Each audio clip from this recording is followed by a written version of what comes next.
വാചകത്തിൽ കുഴലൂത്തൊന്നുമായിട്ട് അഭിലാഷം കൊണ്ട് വരരുത്. ഇതിൽ പിണറായി വിജയനുള്ള കുഴലൂത്തായിട്ട് രാജു പി നായർ ഇതൊക്കെ വേറെ പഴയ നമ്പറാണോ ഇവിടെ ചെലവാവില്ലേ? എന്നെ ചോദ്യം ചെയ്യുമ്പോൾ ചോദ്യം ചോദിക്കുന്ന ഉത്തരവില്ല എന്ന് പറഞ്ഞാൽ മതി. മറുപടി പറയാനുള്ള സമയം തരണം. ഉത്തരവില്ലെങ്കിൽ ഉത്തരവില്ല എന്ന് പറഞ്ഞാൽ മതി. ഞാൻ എനിക്ക് ചോദിക്കാനുള്ളത് ചോദിക്കും. ഏത് പൊന്നു മോനോടും ചോദിക്കും, രാജു പി നായരോടും ചോദിക്കും കേട്ടോ. അതുകൊണ്ട് ഇതുമാതിരിയുള്ള ഭാഷയൊക്കെ നിങ്ങളുടെ യോഗങ്ങളിൽ ചേരുമല്ലോ, അവിടെ ഉന്നയിച്ചോളൂ പരസ്പരം. അങ്ങനെ ഉന്നയിച്ചിട്ടാണല്ലോ ഇതൊക്കെ പുറത്തേക്ക് വന്നത്. അതവിടെ ഇങ്ങോട്ട് ഞാൻ വളരെ മാന്യമായിട്ട് അങ്ങയോട് ചോദ്യം ചോദിച്ചു. അങ്ങേക്ക് ഉത്തരമുണ്ടെങ്കിൽ പറയൂ. 100 വീടിന് കോൺഗ്രസ് എത്ര രൂപ സമാഹരിച്ചു? സിമ്പിൾ ക്വസ്റ്റ്യൻ ആണ്. 100 വീട് എന്നുള്ളത് കോൺഗ്രസിന്റെ പ്രോമിസ് ആണോ? ആണ്. നിങ്ങൾ എത്ര രൂപ ഇതിനോടൊക്കെ സമാഹരിച്ചു? ഒരു ചോദ്യമാണ്, ചോദ്യം മാത്രമേ ഉള്ളൂ. അദ്ദേഹം ആ ചോദ്യത്തെയും തടിയെപ്പി. അഭിലാഷേ, അങ്ങയുടെ പത്രം ഉൾപ്പെടെ കുറച്ച് ദിവസങ്ങൾക്ക് മുമ്പ് മേപ്പാടിക്കടുത്ത് സ്ഥലം അന്വേഷിച്ചിരിക്കുന്നതും അത് അവിടെ കോൺഗ്രസിന്റെ വീടുകൾ പണിയുന്നതിന് വേണ്ടിയിട്ടുള്ള നടപടികൾ തുടങ്ങാറായി എന്ന് മാതൃഭൂമിയും ഏഷ്യാനെറ്റ് ഉൾപ്പെടെ വാർത്ത പ്രസിദ്ധീകരിച്ചിരുന്നു. നിങ്ങൾ കള്ളക്കഥ ഉണ്ടാക്കുന്നുണ്ടെങ്കിൽ അങ്ങനെ ആക്കിക്കോ, കുഴപ്പമില്ല. പിന്നെ ഞാൻ പറഞ്ഞു തീർക്കട്ടെ. ഞാൻ അഭിലാഷ് റഹീമും മറ്റൊരു സുഹൃത്തും സംസാരിച്ചപ്പോൾ അഭിലാഷ് ഇടപെട്ടിട്ടേ ഇല്ല.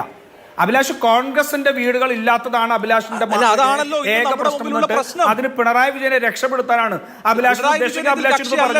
അഭിലാഷ് ഇരുന്ന് പറഞ്ഞോ.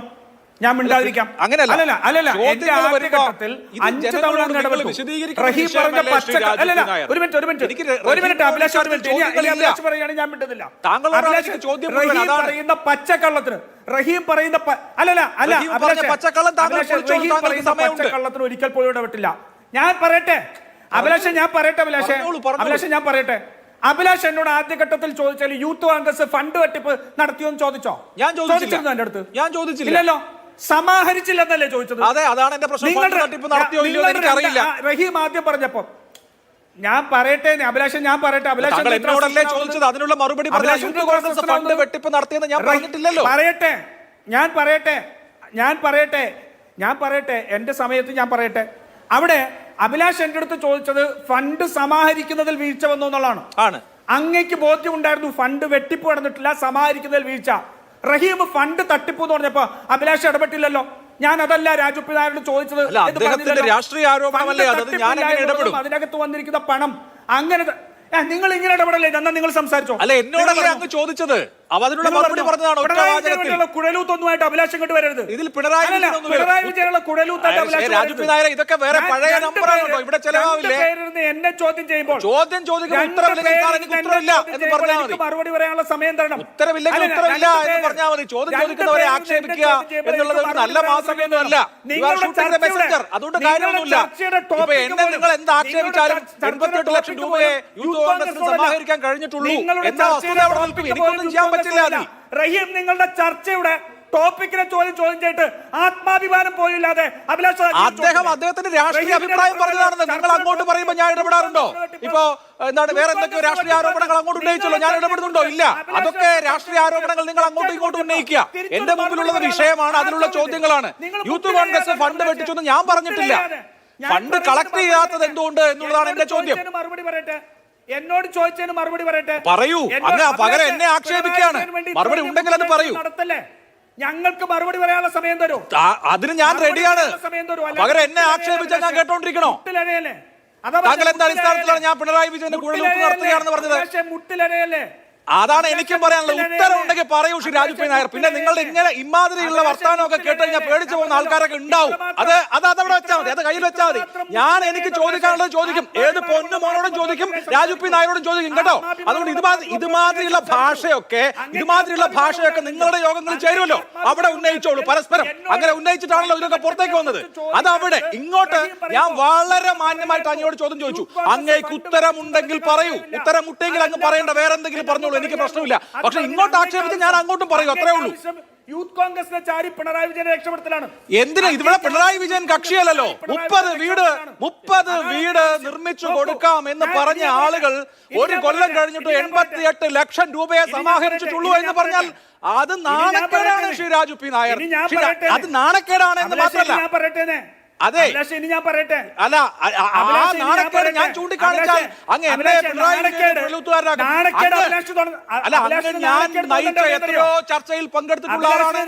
പിണറായി വിജയനെ അതിരൂക്ഷമായി വിമർശിക്കേണ്ട ഘട്ടങ്ങളിൽ ഞാൻ വിമർശിച്ചിട്ടുണ്ട്.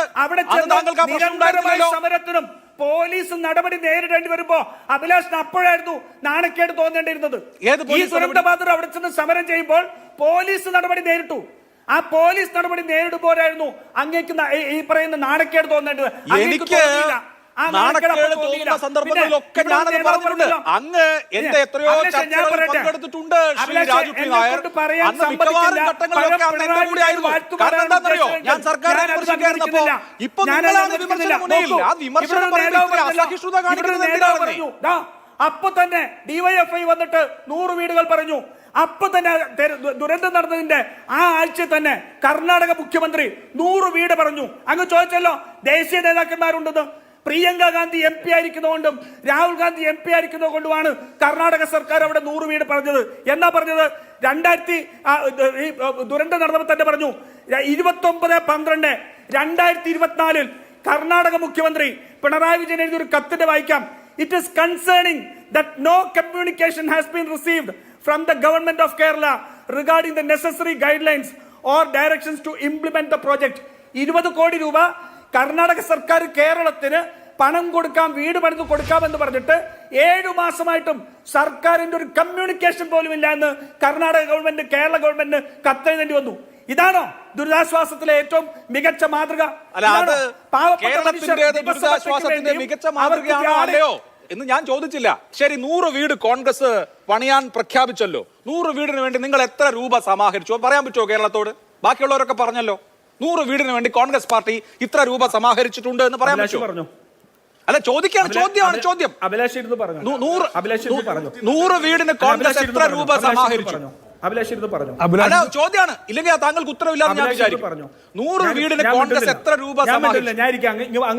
100 വീടിന് കോൺഗ്രസ് എത്ര രൂപ സമാഹരിച്ചു? അങ്ങ് പറഞ്ഞോളൂ. ചോദ്യം പറഞ്ഞോളൂ. പ്രേക്ഷകർ കാണുന്നുണ്ട്. ഒരു പരാജയപ്പെട്ട ഗവൺമെന്റിനെ വെളുപ്പിക്കാൻ വേണ്ടി അഭിലാഷ് കാണിക്കുന്ന 100 വീടിന് താങ്കൾ ഇനി എന്തൊക്കെ പറഞ്ഞാലും ഈ ചോദ്യത്തിന് ഉത്തരം വേണ്ടേ? 100 വീടിന് കോൺഗ്രസ് എത്ര രൂപ സമാഹരിച്ചു? 100 വീടിന് കോൺഗ്രസ് എത്ര രൂപ സമാഹരിച്ചു? ഉത്തരവില്ലല്ലോ. ചർച്ച നടത്തിക്കോളൂ. അല്ല, ഉത്തരവില്ലല്ലോ. 100 വീടിന് കോൺഗ്രസ് എത്ര രൂപ സമാഹരിച്ചു? സിമ്പിൾ ക്വസ്റ്റ്യൻ ആണ്.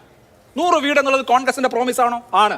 നിങ്ങൾ എത്ര രൂപ ഇതിനോടൊക്കെ സമാഹരിച്ചു? ഒരു ചോദ്യമാണ്. ചോദ്യം മാത്രമേ ഉള്ളൂ. അദ്ദേഹം ആ ചോദ്യത്തിന് തടിയെപ്പി തർക്കം ഉണ്ടാക്കി. ഒന്നുകൂടി ചോദിക്കാം. 100 വീടിന് ശ്രീ രാജു പി നായർ കോൺഗ്രസ് എത്ര രൂപ സമാഹരിച്ചു? 100 വീടിന് കോൺഗ്രസ് എത്ര രൂപ സമാഹരിച്ചു എന്നാണ് നമ്മുടെ മുമ്പിലുള്ള ചോദ്യം. പക്ഷെ അതിന് സ്വാഭാവികമായും കോൺഗ്രസിന് ഉത്തരവില്ലെങ്കിൽ ആ ഉത്തരം എവിടെ പോയി തിരയും? അതൊരു പ്രശ്നമാണ്. അദ്ദേഹത്തിനും ആ കാര്യത്തിൽ ബുദ്ധിമുട്ടുണ്ടാവും. എനിക്കുത്തരവുണ്ട്. പക്ഷെ അഭിലാഷിന്റെ മുന്നിൽ ഞാൻ ഈ ചർച്ചയിൽ ഇനി മിണ്ടാതിരിക്കാം. അല്ല, പറഞ്ഞോളൂ. പിണറായിയുടെ കടന്ന് മുട്ടിലഴയുന്നതിന് ഞാൻ മിണ്ടാതിരിക്കാം. ചോദ്യത്തിന് ഉത്തരവില്ലാത്ത ചോദ്യകർത്താവിനെ ആക്ഷേപിച്ചാലും ഉൾപ്പെടെ പിരിച്ച കണക്ക് മുഴുവൻ പറഞ്ഞു. 2,54 ലക്ഷം രൂപയുടെ അടുത്ത് എക്സാക്ട് ഫിഗർ എനിക്ക് ഓർമ്മയില്ല കോൺഗ്രസ് പിരിച്ചു എന്നുള്ളതും 84 ലക്ഷം രൂപയ്ക്കടുത്ത് യൂത്ത് കോൺഗ്രസ് പിരിച്ചു എന്നുള്ളതും ഞങ്ങൾ 2,84 ലക്ഷം രൂപയ്ക്ക് 2,84 ലക്ഷം രൂപ ഇല്ലേ ഞങ്ങൾ പറഞ്ഞു. അല്ല, അഭിലാഷ് സ്വയം നാണം തോന്നില്ല, അഭിലാഷ് പുച്ഛം തോന്നില്ല. അത് അങ്ങനെയല്ലേ തോന്നേണ്ടത്? ഒരു ചോദ്യത്തിനെങ്കിലും ഉത്തരം പറഞ്ഞിട്ട് ആക്ഷേപിക്കുകയാണെങ്കിൽ ഞാൻ മനസ്സിലാക്കാം. നിങ്ങളൊരു ചർച്ച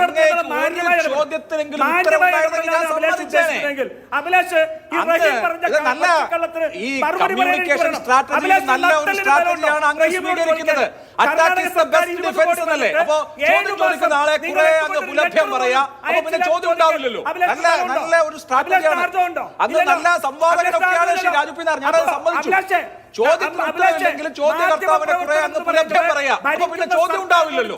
പക്ഷേ ഞാനിപ്പോ ചോദിച്ചാലും ഇല്ലെങ്കിലും നാട്ടുകാർ ചോദിക്കില്ലേ സാർ? നിങ്ങൾ പിരിച്ചിട്ടുണ്ടോ?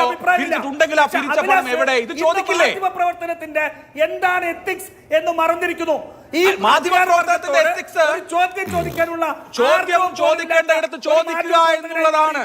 ചോദിക്കേണ്ട ഇടത്ത് ചോദിക്കുക എന്നുള്ളതാണ് മാധ്യമപ്രവർത്തനത്തിന്റെ എത്തിക്സ്. ഞാൻ റഹീമിനെ വെല്ലുവിളിക്കുന്നു. നിങ്ങളുടെ ഈ ചർച്ചകൾക്ക് വരുന്ന ഒരു നേതാവിന്റെ ജൂനിയർ SFIയുടെ നേതാവായിരുന്ന ഒരാൾ യൂത്ത് കോൺഗ്രസിന് പരാതി കൊടുത്തല്ലോ. ഈ പറഞ്ഞ വാർത്തകളുടെ അടിസ്ഥാനത്തിൽ റഹീമെ ആർജവമുണ്ടോ?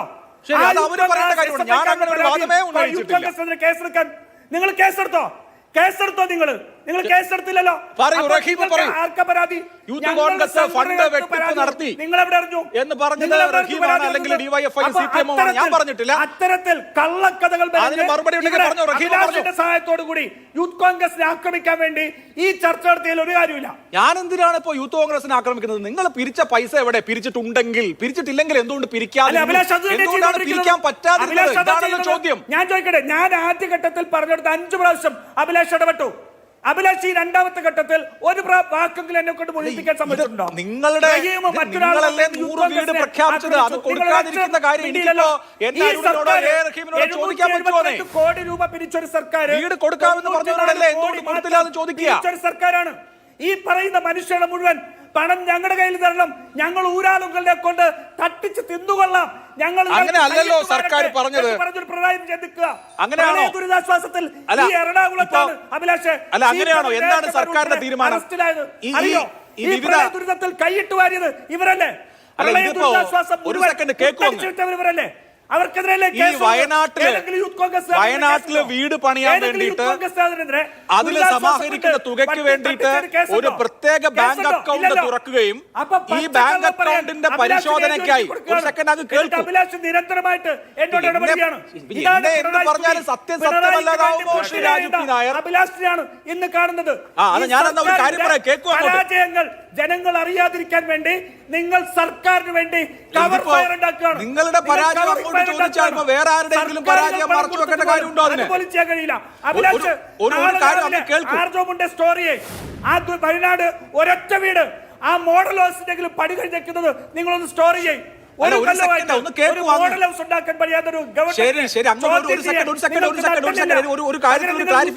ചോദ്യം ചെയ്ത് നടക്കുക. സർക്കാർ മോഡൽ ഹൗസ് പണിതിട്ടില്ല, ജൂലൈയിലെന്തോ പണി തീരുമെന്ന് പറയുന്നതേ ഉള്ളൂ. എവിടെ പോയി? എവിടെ? എത്രയോ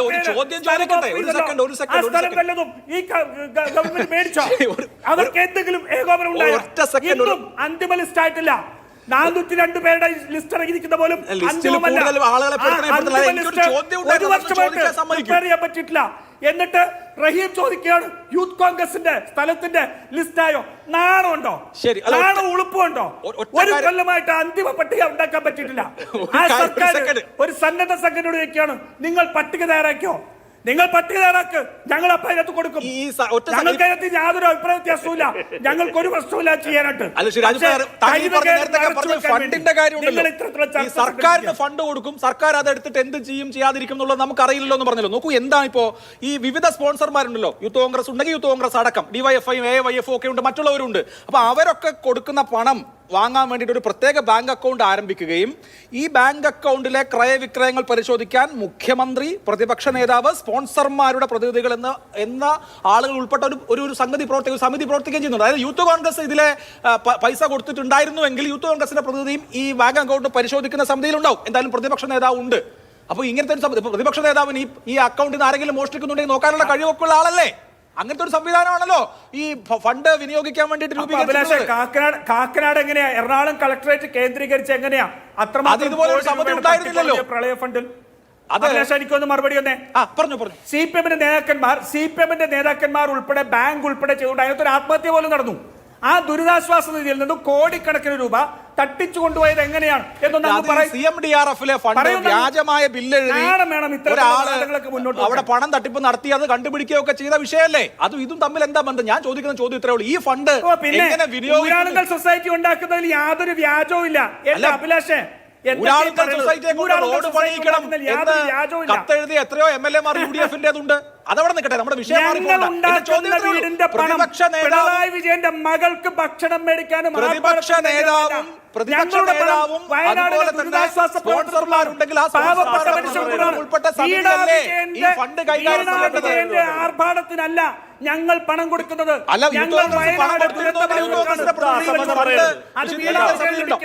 ഒരു